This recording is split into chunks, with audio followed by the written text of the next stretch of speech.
Welcome to my YouTube channel part 2.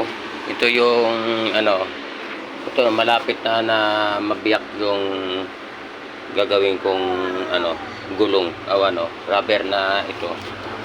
Ito yung kukopyahin ko. Yan. Ito dito kukuhanin. Ito malapit na mabiyak. Mamaya pag nabiyak ko, ipapakita ko ulit sa inyo mga guys. Magandang umaga. Ito, bibiyak ako ng goma.